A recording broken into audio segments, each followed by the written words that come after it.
Welcome back to the Vivid Truth Podcast. I am joined here by the legendary, I do crazy intros for everybody, tuner, Porsche enthusiast, and all-around good human being, Mitch McKee of M Engineering. And today we are going to talk all things Porsche, all things cars, and all things we hate, because we both think a lot of stuff. So one is welcome to the Vivid Truth Podcast. I hope you like the ambiance that I've created. I do. I dig it. Thanks for having me. Yeah, let me know if you want me to turn on baby voice.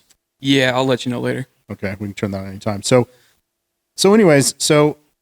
Mitch, I think I've known now for, it's been 20 years. So I've known you longer than my wife. And correct. How did we meet? I came to apply for a job in shipping.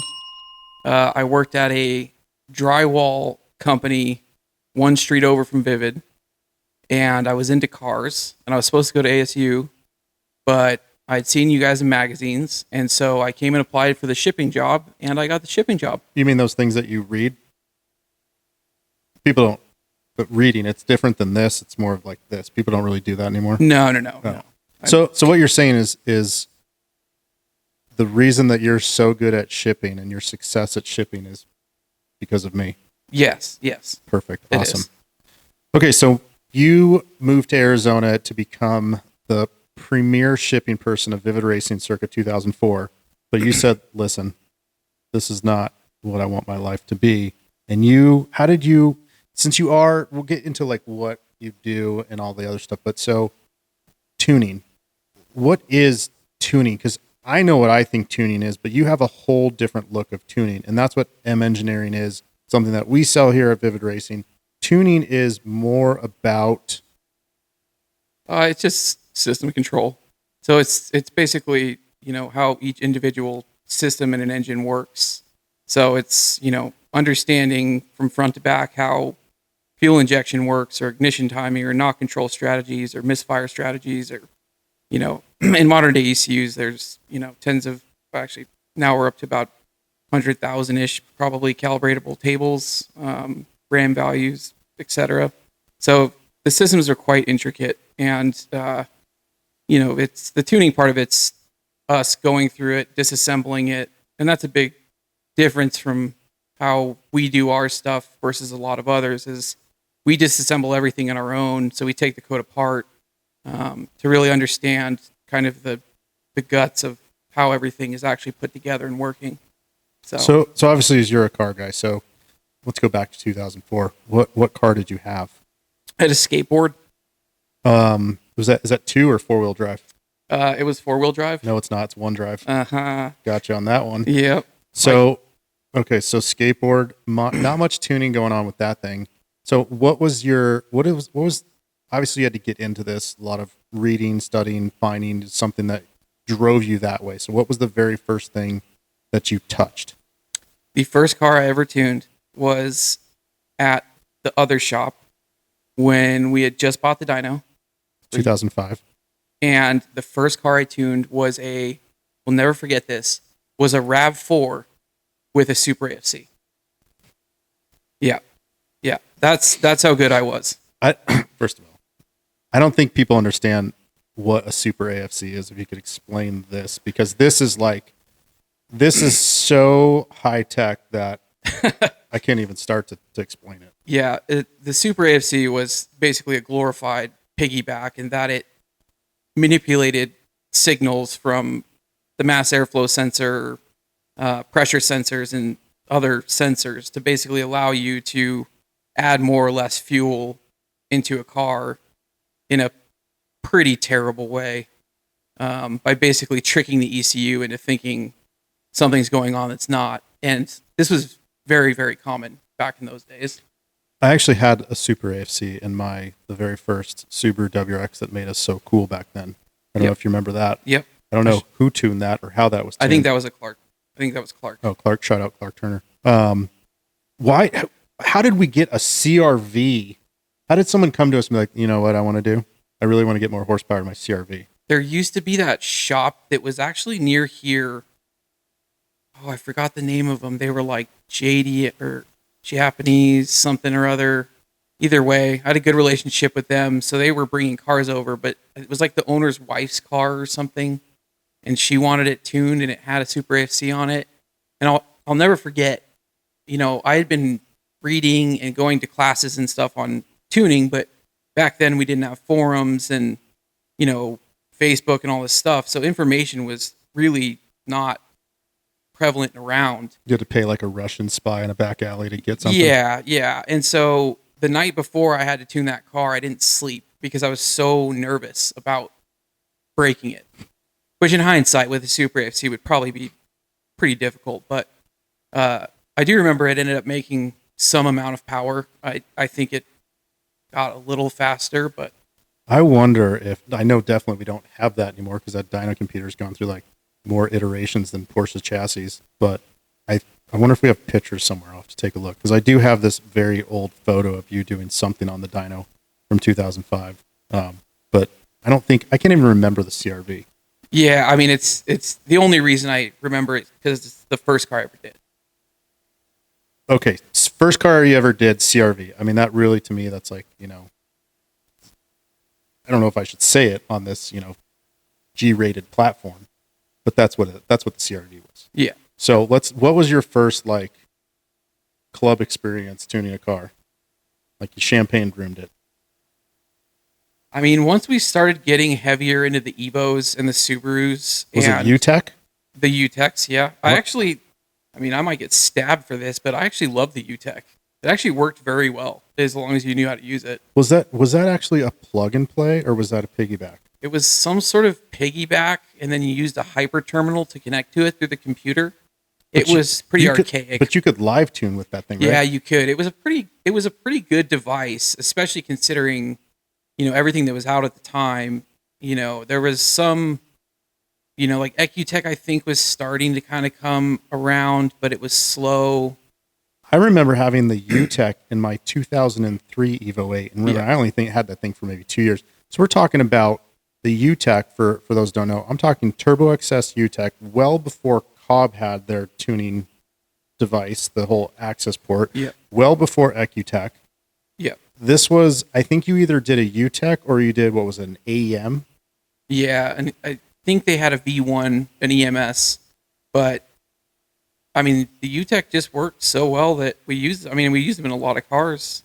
How much money do you think that guy made selling UTECs? I hope a lot. I mean, I think most people were using UTECs up until EcuTech started doing more and more, and then obviously Cobb got huge in Subaru. The UTEC, that's when they had the stickers that said the UTEC inside that looked like Intel? Yeah, something like that. Yeah. Yeah. Those days. I think that's when you did a GT 2860 on a Subaru or an Evo, and that was like, you were out of control. Yeah, I mean, 400 horsepower used to be like wild. You were putting those, you were either putting a boost controller in there or putting one of those solenoids or even the like wider spacer through the vacuum hose to get more boost through it. Yep. Yeah, early tuning was a little rough, especially compared to nowadays. I wonder if that's why there's this like stigma of cars blowing up, because there's just like this call it folklore fairy tale forum stuff where it's guys read that someone's car blew up on their Porsche, but it was from 2008 with what was that one company that I did? There's a certain German company. The guy talked like he had marbles in his mouth. Use something. I know who you're talking about. Yeah, it was like plug a cable in, clap your hands 2 times, and then hopefully you get a file that works. Yeah, and if it was like a waiting gibbous, then you'd get it next month. Yeah, so I'm pretty sure that the tuning world of back then, but there was a lot of successful things that were done. I mean, did you tune the 240? Yeah. Dude, your brother helped me, because remember, he worked for AEM at the time. Yeah, don't give him too much credit. He'll watch this. So he helped me, and then we took that car and just went with it. And that car actually ended up doing pretty well. I mean, I was actually just telling one of my employees yesterday that I don't remember, I think it was that car that we ended up racing the Cyber Evo and the Zero Sports STI. I think it was somewhere here in Phoenix. Do you remember that? The PIR? Yeah. Yeah, and where shortly after I think that was one of the guys from Drift Alliance, whatever, ran it into the wall. Yes, it Yeah. shredded a tire. Shredded a tire. I just told that story yesterday because I actually never drove that car. So we spent all that time building that awesome green car that we bought from Jack Hawley that had like a picture of Jesus on it, right? And, stripped it down, painted it that Jeep green, carbon fiber hood, carbon trunk, Lexian windows, carbon doors, roll cage. Like, I would say that was like the crowdsourced build. Like we that was back when you could get a lot of stuff, but I never drove that car in anything. The first time it went out, I took it to California, and I think Tony or something from Drift Alliance like did it in a Formula Drift before Formula Drift was cool. It was D1. It was D1? Yeah, it was D1. Yeah. And then they're like, hey, we're going to borrow this car to race. And they took it to PIR. And they smashed it into a wall. Yeah. Yeah, I was there. Yeah. And then maybe you called me. And they're just like, oh, sorry. Yeah, it was a pretty hard hit. Yeah. Did we fix that thing? I don't remember what we did. I don't remember either. I don't think we did. The car that I think you probably, let's not take into account any of the stuff you've done with Porsche Motorsports or Pikes Peak, or I don't know, you've been involved in so many things. Let's talk about the number one car that you've ever tuned that pretty much makes you, and that's the Pepsi RX-8. Yeah. What was that? The Goretti E-Manage Ultimate? Yeah, that was the pinnacle of my tuning career, I would say. Just especially now that I've just watched that video with my wife. She had never seen that. And I was telling her the story of how for that one day that car ran perfectly. Amazing. Yeah. Yeah. And I don't know if you remember this. I set that car's suspension up too. No, I actually don't remember that. Yeah. I did the whole setup on that car and knowing zero about suspension. I figured we just put it stiff because we had 3 12-inch subwoofers in the trunk of that thing. That thing was so ridiculous. But that car, minus the subwoofers and everything. What's that had Brid seats, it had the auto power roll cage, the Goretti turbo kit, stop tech brakes, iForge wheels, mm-hmm. The Veil side aero kit. But it had that Goretti turbo kit, and we took that thing out to Willow Springs for American Toge 2. Mm-hmm. And we thought we were going to show up and there's going to be all these, they're just going to make fun of us because it had all this tchotchke show car stuff and Pepsi logos and stuff. And the Japanese drivers drove that thing lap after lap, and we beat every car down to the very last one, which was it the Civic or the NSX? No, it was neither. It was Eric Sue's XS Power R34 GTR. Oh, well, that makes sense. Yeah, and it absolutely crushed us. Yeah. Well, the fact that we got second place, nothing to show for it but a DVD, was pretty cool because, hey, if you set that suspension up and all the other stuff, then, more power to your LinkedIn resume on that thing. Yeah. Are you sure it was an R34? Oh, I just watched it. Yeah. Really? I sent the link to Eric Sue because I was with Eric Sue in Japan earlier this year. Do you remember how cool, if you had an R34 back then, because that was 2005, 2006, we'd go to MotorX. Yep. MotorX in LA, the official R30 Skyline importers of America, supposedly crashed, tested them and everything. Did you ever go there? No, but Jordan's R34 is a MotorX car. Oh, is it? Yeah. So it's legal. Oh, well, that's probably like one of 2. 1 of 12. 1 of 12. Yeah. So I went there, and I don't remember the names of it, but I went there one time because I was out there, and I would go to it was after a car show because we'd always go out to those car shows. And I went there, and I don't know if it was the owner because he didn't really speak the best English, but he took me for a ride in his R32. And this was probably the first time I've been in a high horsepower car because I think that thing made at the time high horsepower, right? I think the thing made 600 horsepower, 700 horsepower. And it was the fastest freaking thing, not to mention I was on the wrong side sitting, in that thing. And it was I think that's one of the experiences I remember because that's the first time I've went fast. We had these cute little, Subarus and Evos, and we were doing 350 wheel horsepower and stuff. But didn't that guy go to jail or run away to Japan? I don't remember the story, but yeah, something like that. It kind of went up in a ball of flames from what I remember. I don't know the exact story, but I do know he got some cars through and they were legal, but there was some sort of debacle afterwards. If you had the money back then and you could have imported or snuck ported in R34s, would you? And how many would you have done? No, I would not have. No. No. Do you think they're even worth what they're worth now? That's a fantastic question. I have a Mark IV Super now, and truthfully, while it's an expensive, car for a JDM car, I think it would run circles around a $250,000 R34 GTR V spec. Are they really selling for that much money now? Oh, easily, yeah. That's insane. I mean, I think the M spec NER. I watched the Japanese auctions. Well, NER spec, that's got yeah. But I mean, the V spec 2s, because they're coming legal about now. Yeah, they're selling for here. I mean, even at auction, they're selling for between like probably 100 and a normal GTR is selling for like 100. Non V spec, just GTR is selling for like probably 110. By the time it gets here and stuff, you're probably going to pay 150 for it. V specs are probably going to be 2 to 3. V spec, yeah, they're really expensive, really, really expensive. And you think about that compared to like the R32, because when people were bringing those over, they thought those things were gold. But an R32 sells for what, like 30 grand? No, I mean, clean Nismos are up to like 45, 50 ish. The only ones that are kind of don't seem to go for as much are the R33 GTRs, because they're not quite as wanted, it seems. I like the R33 GTR. I do too. I like it the best, actually. I remember, I think RJ DeVera had it. It was like back in the Nisei car show days. Yeah. You go out there to LA and he had one. I forget like whatever he was doing. I mean, this is back when Fast and Furious first started, and so they have some of those cars. But he had one. I don't know if it was like 2006, 2007 at one of those shows.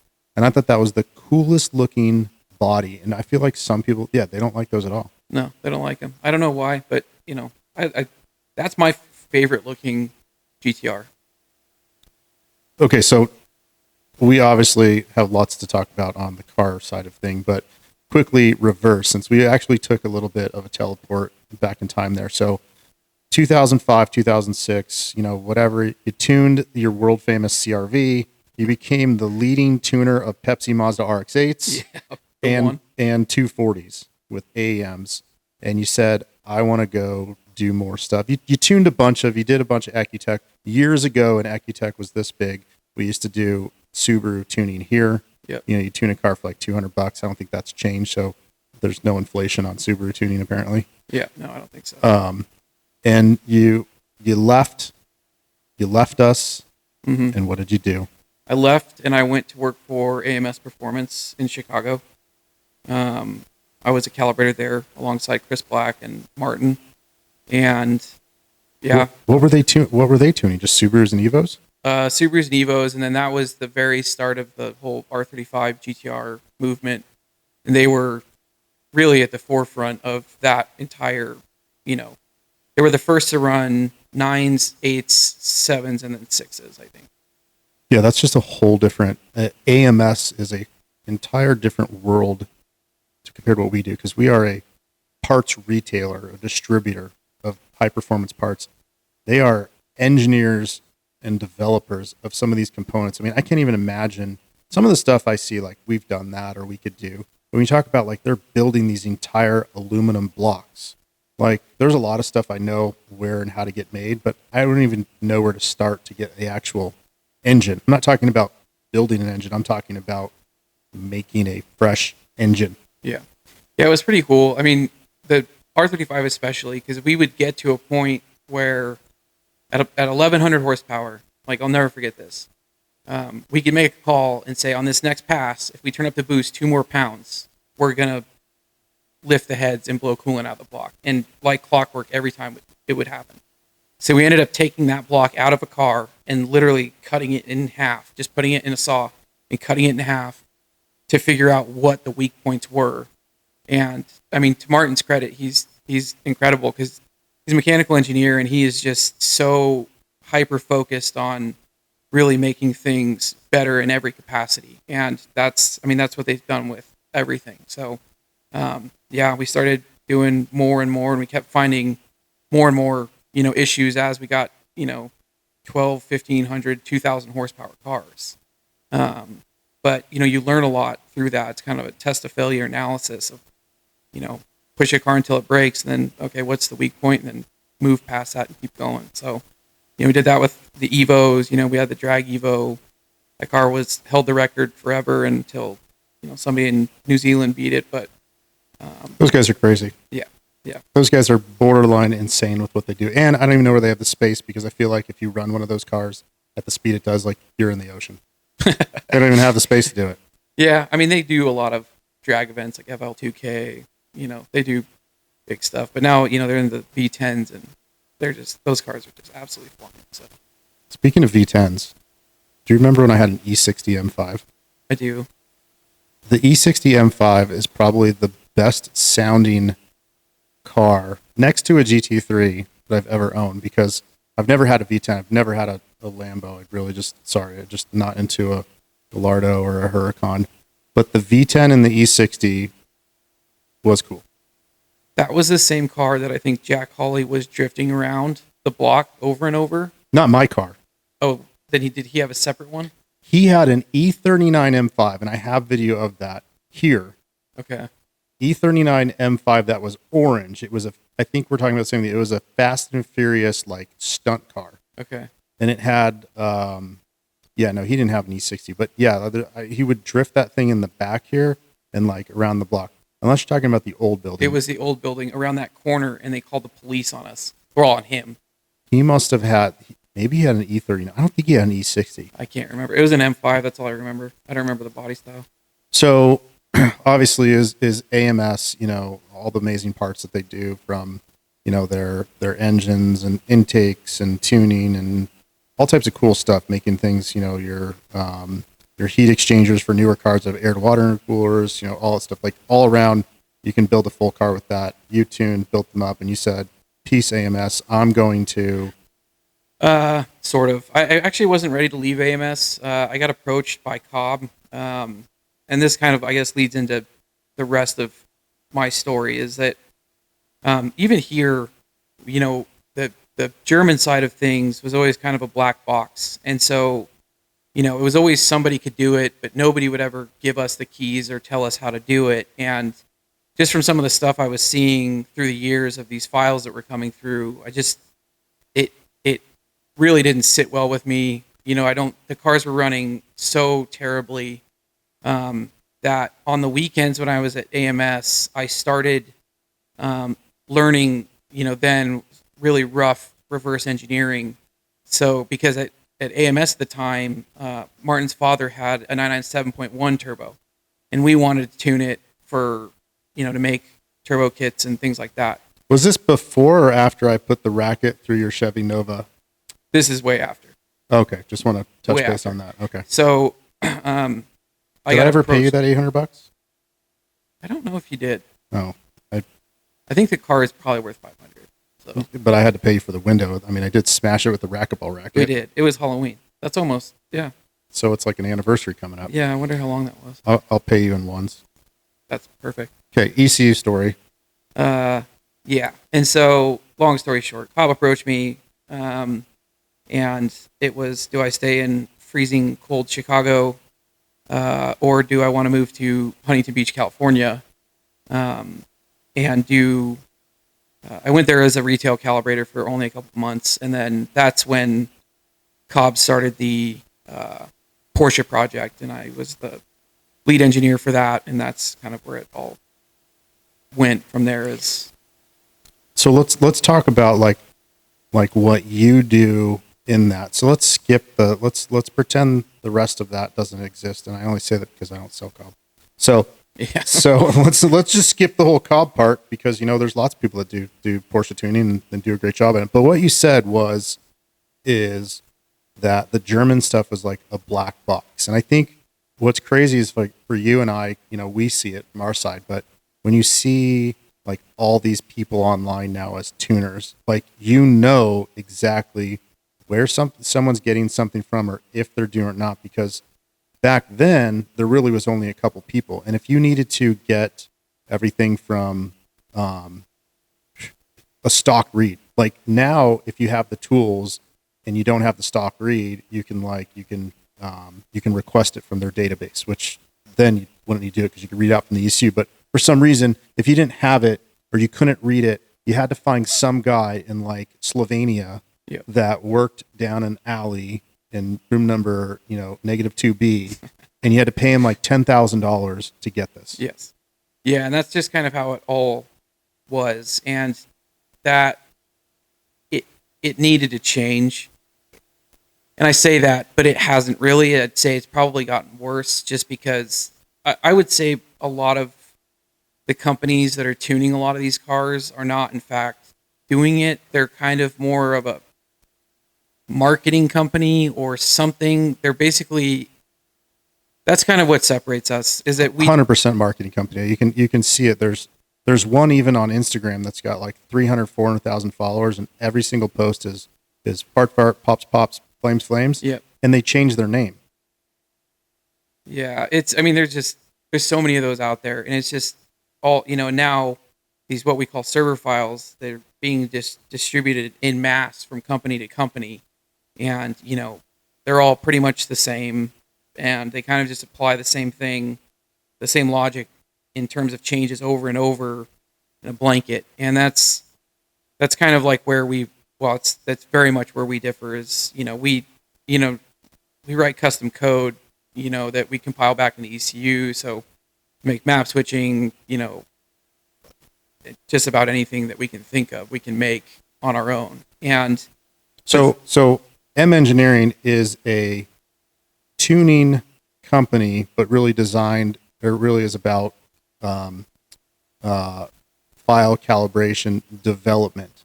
So not only that, as people are looking to you to how do they improve the performance of their vehicle and have extra benefits or value. So you're not just saying, here's a file, you're creating an entire, I don't know what you want to call it, revitalization of the actual tuning to their specific vehicle. Yeah. So like if somebody wants, like, let's say you've got like a 992 Carrera and you don't want so much torque down low, and we do get this request, and with a file, you'd load it on a car, and that's just what you're going to get. But look, if somebody wants what we call like a linear style map where the torque doesn't hit so hard, but power carries up top, more like a GT3, we can do that, by logging and just all the testing and stuff that we do.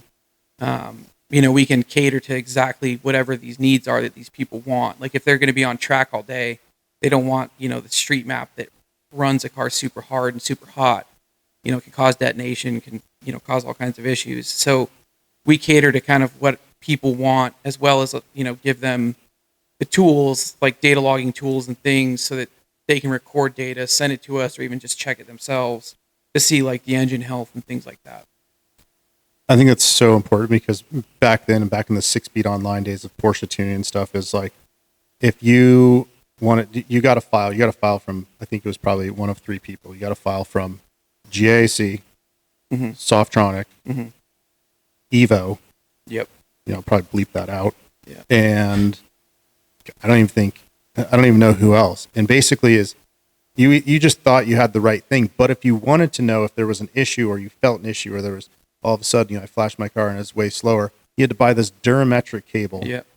This data logging cable, which licensed to like one vehicle, and you'd have to log all these different variables. And it was always the same thing. It was like RPM, ignition, and nothing was called. Like for you, it probably makes sense, but for the layman person, like someone's like, "Oh, log boost."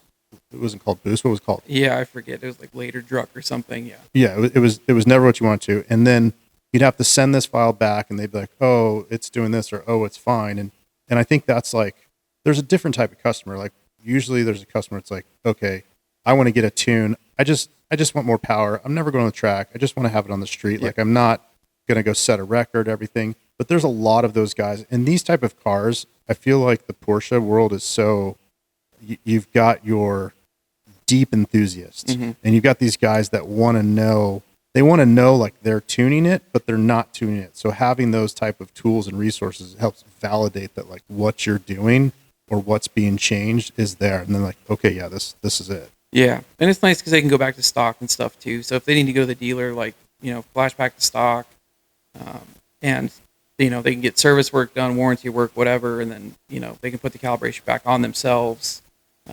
So it's we build all those tools too to flash it. So we do that end as well. We do all the security stuff, and write our own software to an end user client software that they can use to flash. Now, what comes up constantly is like, where is tuning going, right? And I even remember back to, it had to have been not the 997. It had to have been one of them. It was like, oh, this isn't unlocked yet, and even right now, if you want to get a brand new RS3 or a brand new G80 tune, you got to pull your ECU out, send it to some guy in Finland. Hopefully your ECU gets there so the guy can bench unlock it. I don't know, because I've done my fair share of bench stuff. I don't know if he's unsoldering stuff, desoldering stuff, connecting into it, but it's like it becomes harder and harder. And it took 2 years before HP Tuners was able to. It probably took 2 years for HP Tuners to be able to crack the C8 ECU. So, is it getting harder and harder to tune vehicles, or is it just the companies that are doing this are getting lazier and lazier? No, it's 1,000%. It's not necessarily, and that's kind of the hard part, is it's not the calibration part that's harder. It's the security around being able to put a calibration on a car. And it is getting infinitely more hard with, there's a new initiative for the VAG cars. And so now in 2025, there's what's called a UNECE gateway. And so now what needs to happen is, in order to flash a VAG car, that's Volkswagen Audi group. So yeah, and I think that even Mercedes Porsche, and these others probably have to align with this. But so now what happens is there's what's called an SFD2, where in order to do any maintenance on the modules, you have to unlock the gateway.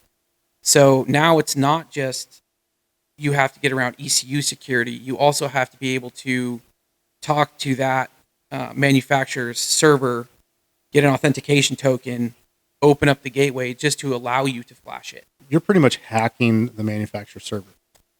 Oh, not yet. Not saying you are. I'm saying that's what it sounds like. You're like in that movie, and like Sandra Bullock is behind some servers, and somehow she's dialing in just so you can flash this thing. Yeah, hopefully she's like in yoga pants going through lasers and stuff too. Oh, like 1995 Sandra Bullock. Right. Yeah. Nobody wants 2027 Sandra Bullock. Somebody does, not me. Yeah, sorry, Sandra, if you see this. Yeah, so it's gotten very much harder, and the ECUs are locked. And in the 2025 models, I can see it in the Porsches. There's a different structure to them, so it'll be a while, I think, even before us or anybody's going to be able to flash 992.2s. So 992. Oh, I thought you said 991. Yeah, 992.2 is brand new that just came out. Looks the same, but that's what it is. Everyone's like, for listings, like, oh, this ECU, it shows it fits the I don't know. It shows it fits this Range Rover up to 2022. Well, or perfect example is Audi R6. I have one, and so I know this because of you. Is I have a 2021 Audi R6. Yeah. You can bench flash that ECU. Yeah. Okay.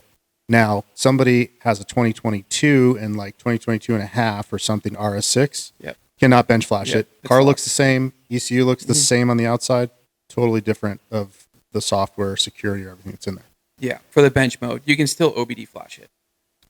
So this is totally outside of the European stuff. But when we first got the Ford Bronco Sport, because the Ford Bronco didn't come out, and we had those, is we were able to do an ECU flash on there. And then people online were talking about, oh, well, does it erase because Ford is doing over-the-air updates?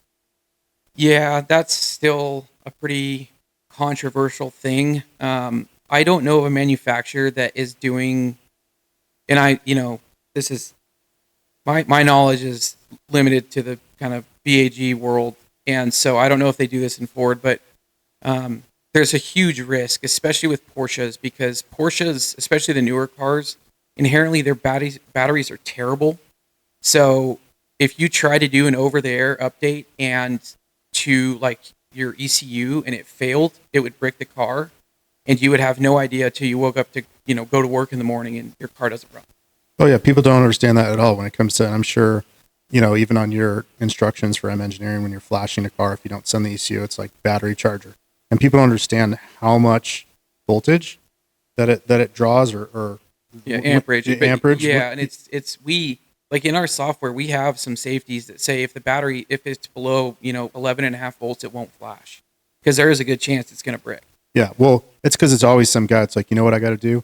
I've got to flash my car right now outside of Starbucks in a snowstorm. Yeah, exactly. And you know what? If it doesn't work, it's your fucking fault. I'm gonna leave 16 Yelp reviews. Yeah, no, that's absolutely accurate.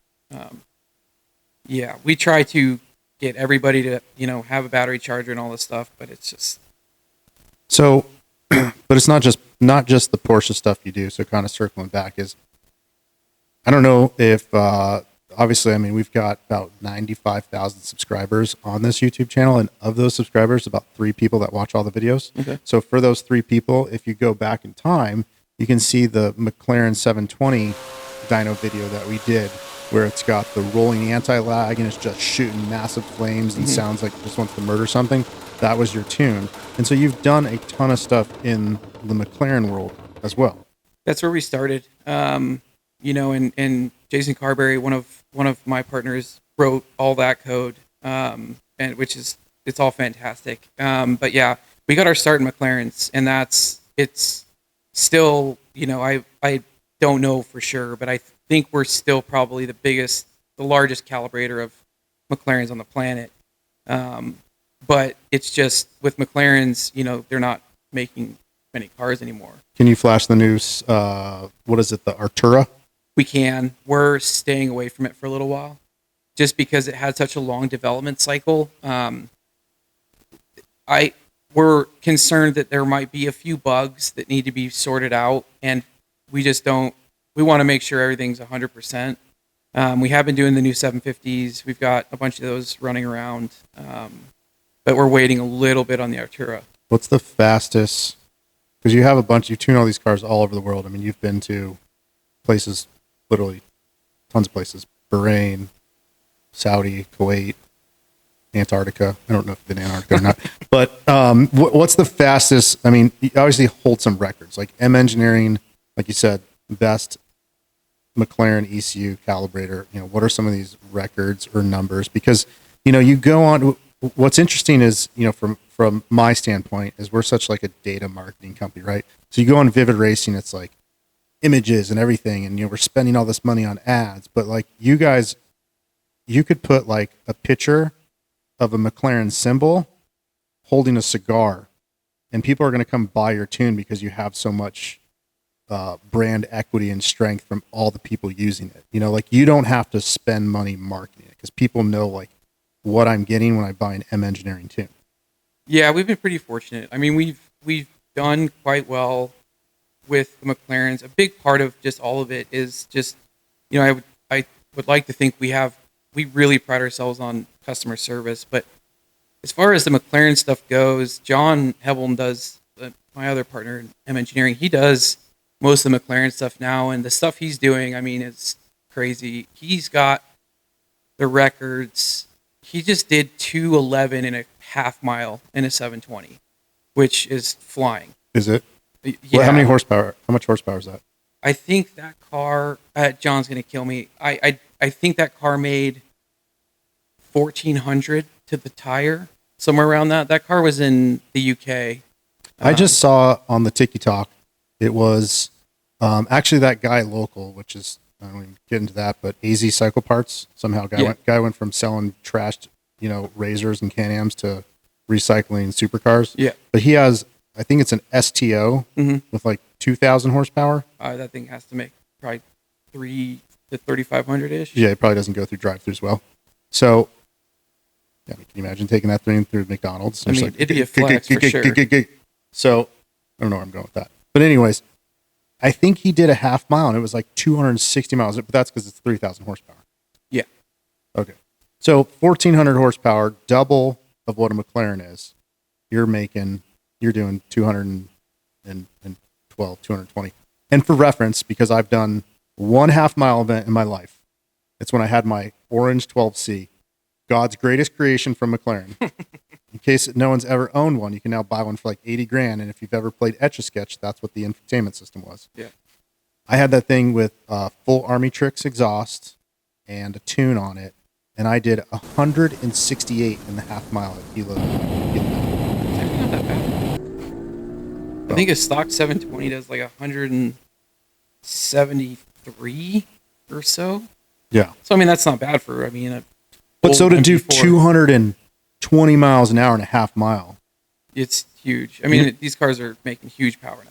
You know what they're most people probably don't consider is how fast you have to stop, because the half mile, even though there's a little bit extra on the runway, like that doesn't change. Like there's not like, okay, you're in the 1,500 horsepower class, here's an extra like half mile to run out. Yeah, no. I mean, use a parachute.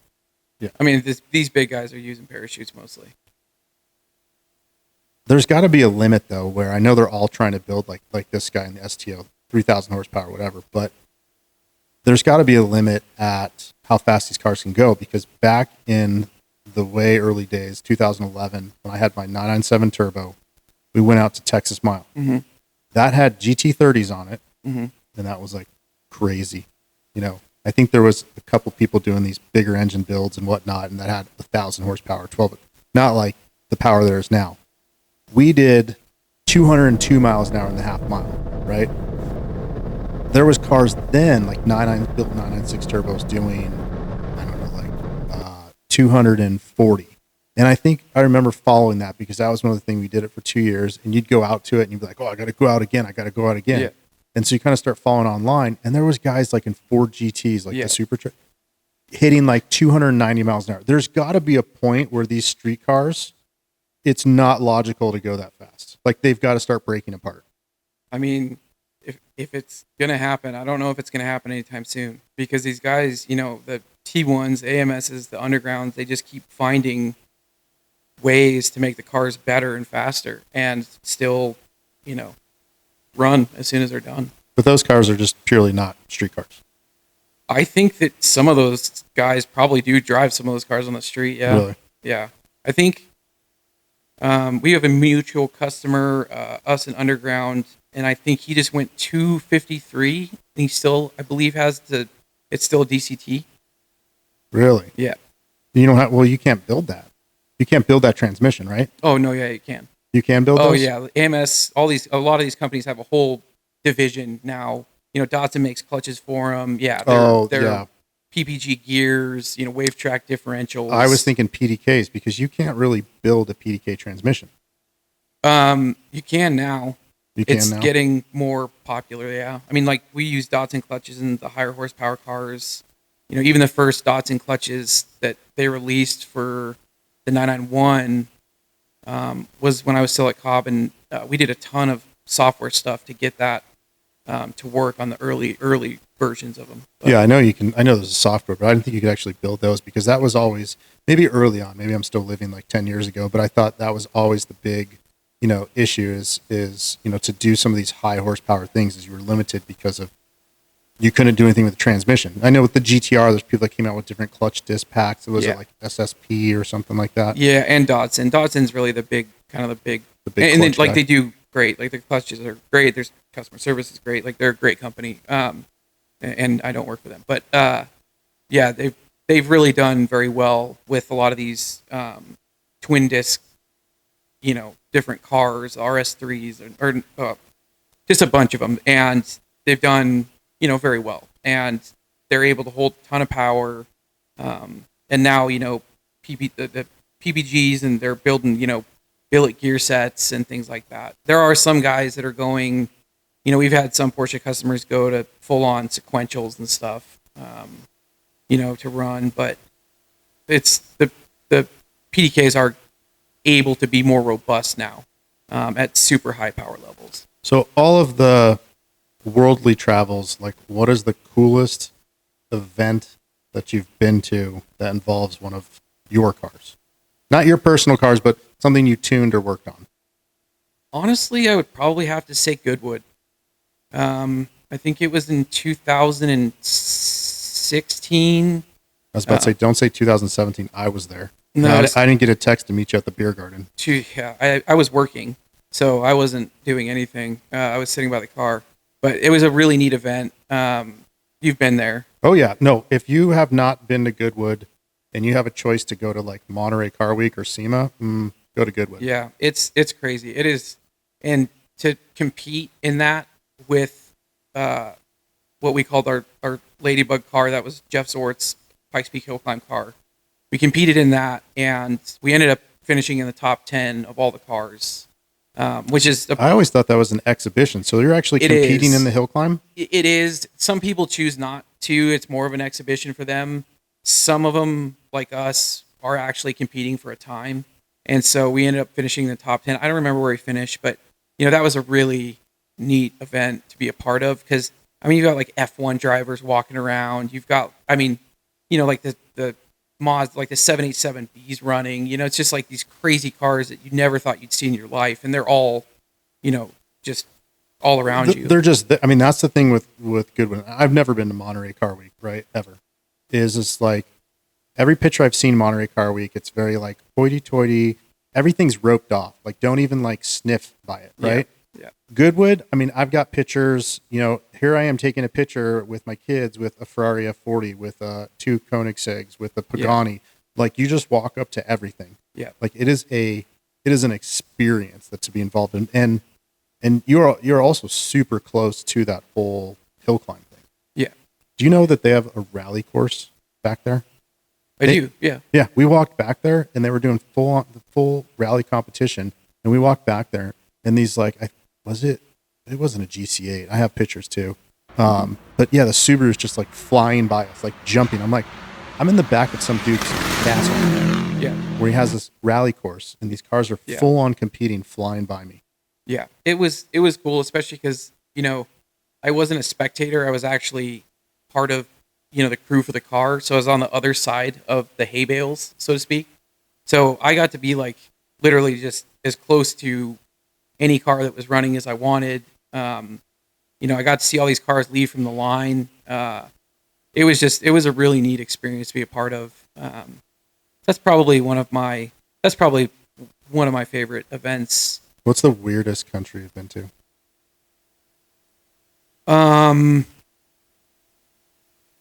Where you're like, what I need right now is like SEAL Team 6 behind me.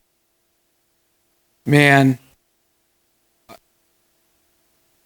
Just say it and I'll bleep it out. So it'd be like, Oman. Afghanistan. I would honestly probably China. I've never been to China. It's parts sketchy? Of it is great. It's not sketchy. It's not for me. The food, like, I went on a trip there once with Tim Bailey from Cobb, and they were trying to feed us like scorpions and stuff, and it was just like, this is not for me.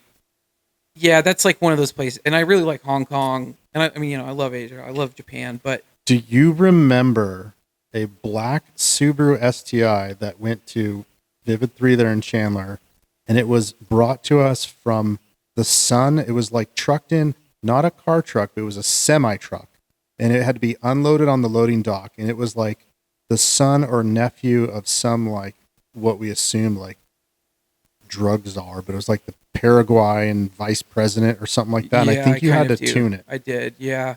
I kind of remember that, and it had some giant turbo on it or something. Weird. That's what I imagine is going to some of these places. It's like this most incredible, fast McLaren that you got to tune it, but the whole time you're tuning it, like the guy's holding a gun to your head. Like if you don't hit 202.2 miles an hour, you're not tuning anymore. So walking. There is one instance, and I'll tell this story because I actually worked here when it happened. Remember, I used to go fly to Mexico a lot to tune cars. Oh yeah, New Mexico or Old Mexico? Old Mexico. Okay, because I know you went to New Mexico too. Yeah, a lot. And I went to Monterey once, and I tuned an Evo 8 for a guy that was a drug dealer. And I never met this man. I don't know what his name is or what he looked like. I just dealt with his handlers.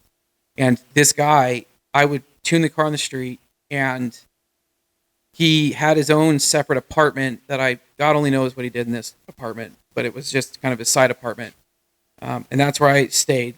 And you were like, what, 25? Yeah, if that. Probably younger, probably like 23. And he would show up in the middle of the night to that apartment, and I had no idea. And he would drive that car at 3 o'clock in the morning and then give feedback to his handler. And his handler would tell me if he was happy and if I could leave, basically. And that's when I was like, I'm not going to Monterey anymore. So what do you think? What would happen? You think if like it detonated and blew up? You don't think it's like a conversation? I'd be like, oh man, I think it's Jimmy's fault. He put the fuel pump in wrong. Well, what ended up happening with that car too, the reason I had to go back twice is because I would say this was pretty common back in the day. You But kept one of your toes, and to get it sewn back on, you had to go back there? No, they would just turn the boost controller all the way up. Oh, yeah. And then that car didn't have enough injectors, so of course it was running lean, running just terrible. And so he was like, come fix this. And it was like, well, what are you doing? So yeah, that's definitely one of those places I'm good to not go back to Monterey, Mexico again. Well, F1's next week. No, I don't know when you're watching it's this week. It's this weekend. Yeah. I would like to go to that sometime, but maybe not after that story. Mexico City was amazing. It's beautiful. Yeah. The people were amazing. I did race on that track with that. You got to drive the circuit? I got to ride in it, but they forgot to put fluid in the transfer case, and it locked up while we were on track and slid off track. Oh, that's nice. Yeah. Were you wearing a Mexican wrestling mask or a helmet? Neither. I had my laptop in my lap. Oh, with your tuning sandals? Yeah, with my tuning sandals. Full fireproof. Oh yeah, yeah. It could have gone. Luckily, we went into the grass, not into a wall. But okay, so you've done some pretty cool stuff, tuning all around, and have made a name for M Engineering. Of course, your partners have helped make that along the way. But the most important thing to talk about is the cars. I think since you and I were in separate worlds for so long, I think I heard that you had an ultraviolet GT3 RS, and I had one. I was like, how does he have one? I was like, I have one. You're Mitch, the shipping guy. Yep. And so you've had a bunch of cool cars, and like out of all those cars, I mean, I can think of, you had a 570 like I had, you had a GT3 RS, you had 992 GT3 where we've got this awesome picture of the two of us throwing out gang signs next to them. Yeah, like we're rappers. Yeah. What? Obviously, you've had different ones. What's like your go-to, your favorite car?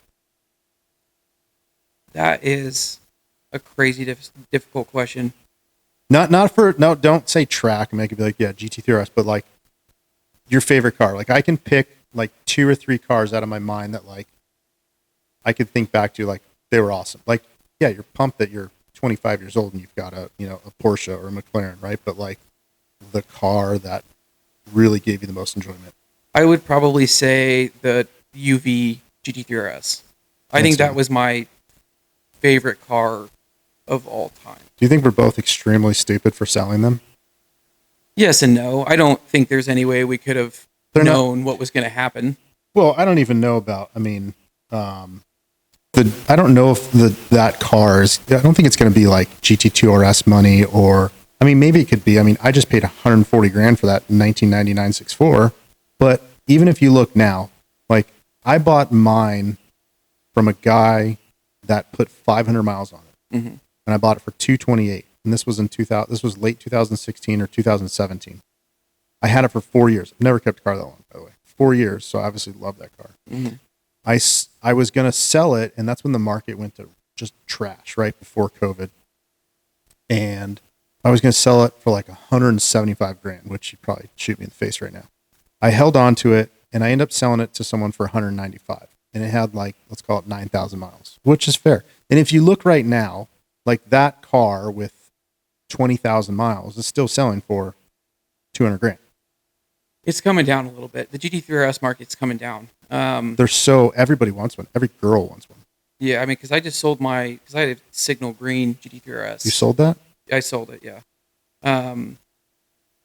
The market's, it is getting weaker for those cars. But what I do think what is going to happen is that all the guys that have the 991.1, just normal GT3s, that 10-year engine warranty is expiring.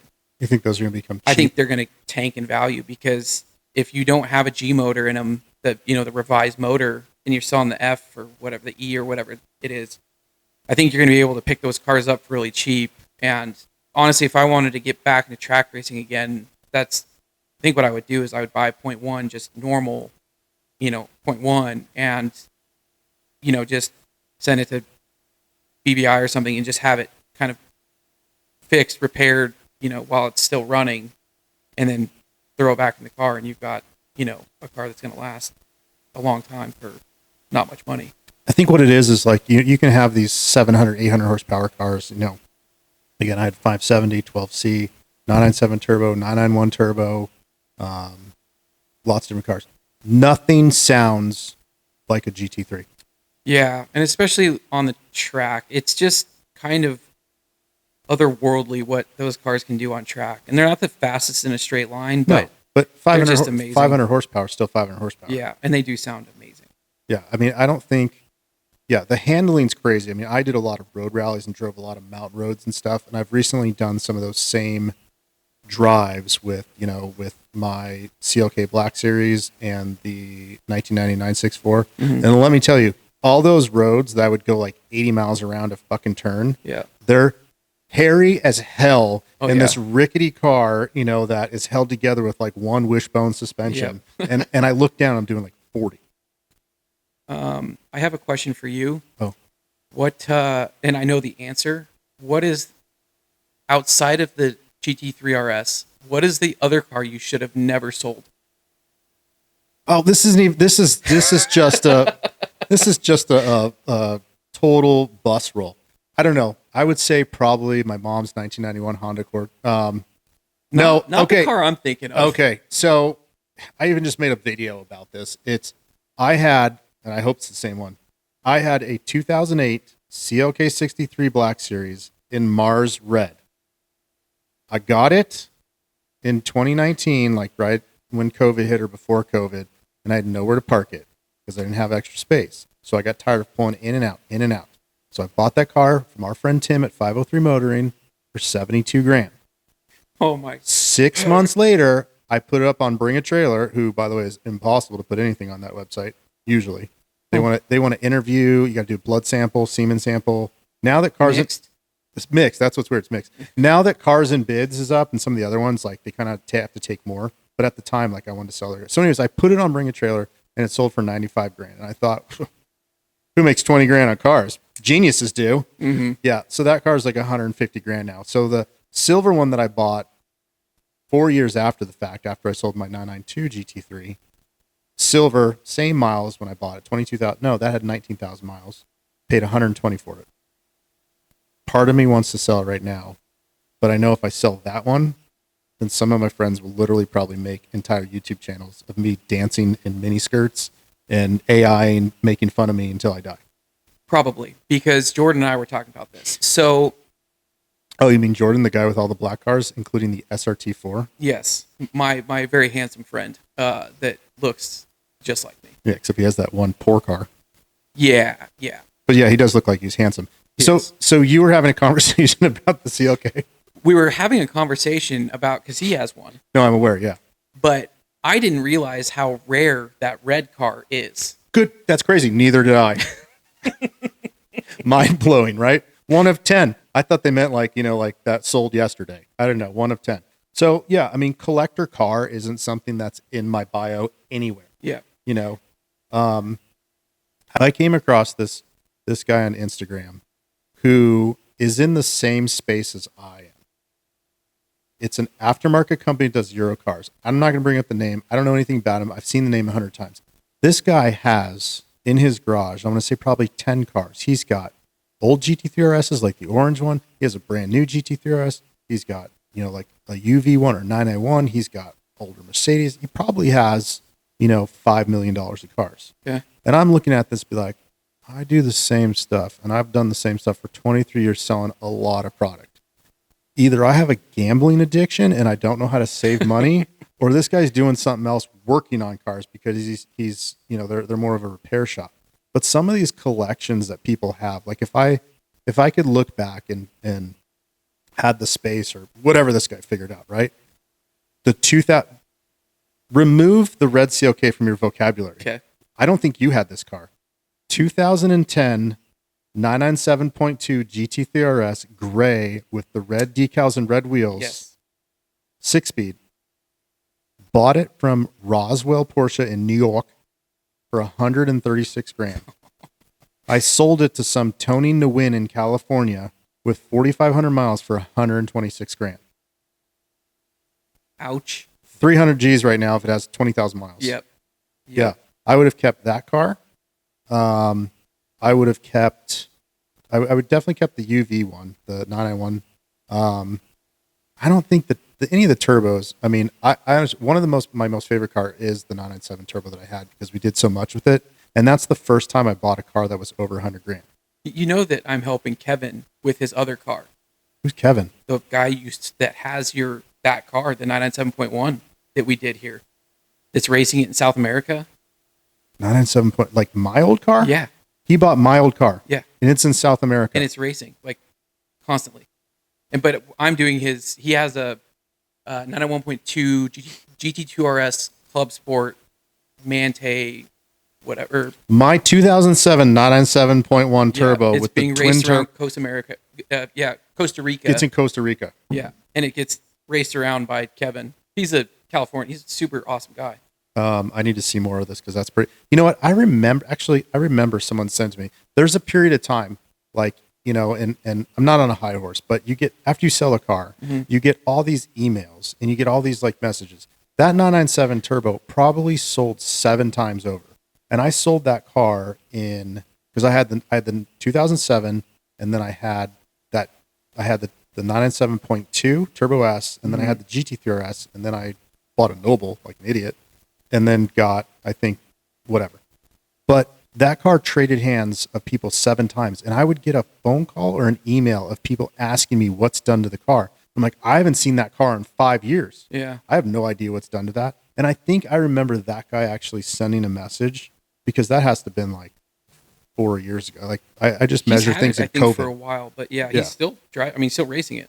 Same turbo setup and everything. As far as I know, he had to do some major overhaul. He was telling me because I went to Panama earlier this year for literally one day just to shake down the GT2RS Club Sport on track in Panama at a South American race that they were doing, and he was telling me about it. I had no idea. Vorsteiner kit still. I'll show you pictures of it. That's pretty cool. So those are cool stories. I often wonder, like, remember the very first car, the Subaru WRX, I actually put that thing all back to stock before I sold it. So I took all the parts off, put it back to stock, and it went up to Alaska, like as a stock car. Don't even care because it was stock, right? But like we sold the red 2004 WRX to Rob's, like what happened to it? The Evo, no kidding, the Evo 8, literally, there's a message. It was either on TikTok, YouTube, or Instagram. I want to say last week, yesterday, sometime. This kid, because remember, I'm 45 now, so people's kids are like 20. There's a kid in here that works here. I went to high school with his dad. So this kid messaged on, he's like, my dad now owns this car. So the Evo 8's like still, I think that's cool if it still has like that whole vivid. I remember finding like the Pepsi RX-8 and it was not in good anything. Like it was like in the sticks of Alabama, you know, and it was pretty trash. But the 996 Turbo, I'd love to know what happened to that. There's some of these cars. I actually Googled the VIN of that 2010 GT3RS to see what happened to it, right? Yeah. And I found it for sale on some website. I think I did this like last year. And they had whoever bought it time and time again. I think it sold a couple times. They powder coated the wheels black and took all the stickers off it. So you think I'm stupid for selling it? This person like just ruined the whole of what that car was. Right. But they're still going to make a ton of money on it. I don't know. Well, depending on what they paid for it, I guess. But yeah, but no, that's pretty interesting. But yeah, at the end of the day, I would say that the red CLK Black Series was a mistake. I mean, I have a silver one now. I can always wrap it or paint it or close my eyes and think it's red. So, you know, that car I did a rally on a couple months ago now. Drove it through Utah, Colorado on some of the same roads that I drove the 992 on. What I was saying is there's a big difference in how these older cars handle. It's fast as shit in a straight line. It's same thing, 500 horsepower V8 all torque. But going in a turn, I'm just wondering when I'm going to kill my wife and the back's just going to drift out off of a cliff. I mean, it's just like a GT3 is really like, you can't, I used to say you can't screw up driving like a 997 turbo all-wheel drive. Like, you can't screw up a GT3 unless you take traction control. It's a hero car for sure. Yeah. Definitely, I feel like what some of the online people saying with me, it's overrated because it's starting to be like everyone's has one now. And you're like, oh, I had that thing, 8 years ago or whatever.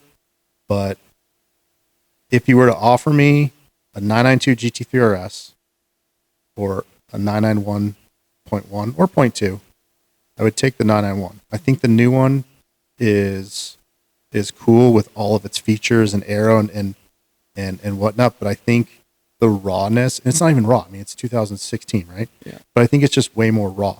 And I think that look to it is more timeless. And that new car, it's becoming this thing of like Elon trying to make us, float in buses. It's too much.